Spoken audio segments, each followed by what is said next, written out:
အပင်ချစ်သူတို့အတွက်73ဘက်လည်းအပင်အားသေးလေးတွေရောက်ပါတယ်ကျွန်တော်အပင်လေးတွေမှာ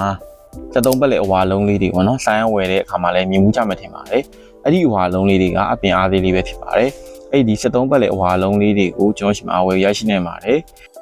သူ့အကြောင်းလေးကိုလည်းကျွန်တော်ရှင်းပြပေးတော့ပါမယ်73ဘက်လည်းဆိုတာ nitrogen 73 phosphorus 73 potassium 73ဆိုပြီးအဲ့လိုမျိုးပါဝင်တာပဲဖြစ်ပါတယ်နိုက်ထရိုဂျင်ကဘယ်လိုလုပ်လို့လဲဆိုရင်နိုက်ထရိုဂျင်ကကျွန်တော်တို့အရွက်တွေ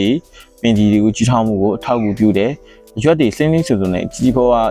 ထွားဖြစ်ဖို့ကိုအထောက်အကူပြုစေတယ်နောက်ပြီးတော့ phosphorus ကတော့သူကဒီအမြစ်ကိုလည်းဒီဖွံ့ဖြိုးတိုးတက်မှုကောင်းစေတယ်နောက်ပြီးရင်ပန်းပွင့်ဖို့နဲ့အသီးထုတ်လုပ်မှုကိုလည်းပိုပြီးကောင်းမွန်စေပါတယ်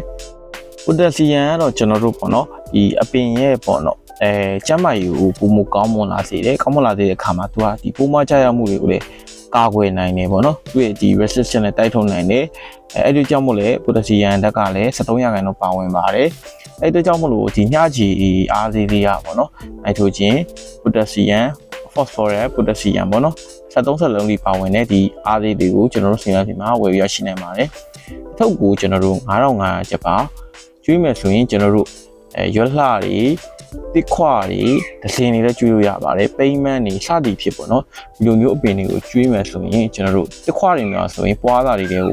ဒီအဝါလုံးလေးကိုထည့်တာပေါ့နော်ပုံမှန်အပြေ12လက်မအိုးဆိုရင်တော့ဒီထမင်းစားဆုံး2ဆုံးလောက်ပေါ့နော်sorry လက်ဖက်သားဆုံး2ဆုံးနော်မှာလို့လက်ဖက်သားဆုံး2ဆုံးလောက်ကျွေးလို့ရတယ်တစ်ခွာတို့ပါလို့ဆိုရင်လက်ဖက်သားဆုံး1ဆုံးတစ်ဝက်လောက်ပေါ့4-5လုံးလောက်ထည့်ထားပြီးရတယ်ဘယ်လောက်ကြာခံလဲဆိုတော့3လကနေ6လလောက်ဒီတစ်ခါကျရင်ခံတယ်3လလောက်ဆိုရင်ကြည့်ပေါ့နော်အလုံးလေးတွေကလုံးမပါပြီးတော့မရှိတော့ဘူးဆိုရင်တော့ထပ်ထည့်လို့ရတယ်သူက slow release fertilizer အမျိုးအစားဖြစ်တဲ့အတွက်ကြောင့်မလို့ကြာရှည်လက်သုံးခံတယ်ပြီးတော့အပြင်မှာလည်း effective ဖြစ်တဲ့နေရောသားတွေမှာလည်းပါပါတယ်73ဘက်လည်းဒီအဝါလုံးလေးဆိုရင်မရှိလူမတိလူနဲပါတယ်အပြင်အလှဆိုင်ပန်းမင်းအမားလေးဆိုရင်အလိုလေးကထုတ်9500ကျပ်ပါဘိုင်ပန်နံပါတ်96264386မှာဝယ်ရရှိနိုင်ပါတယ်အားလုံးကျေးဇူးအများကြီးတင်ပါတယ်ခင်ဗျ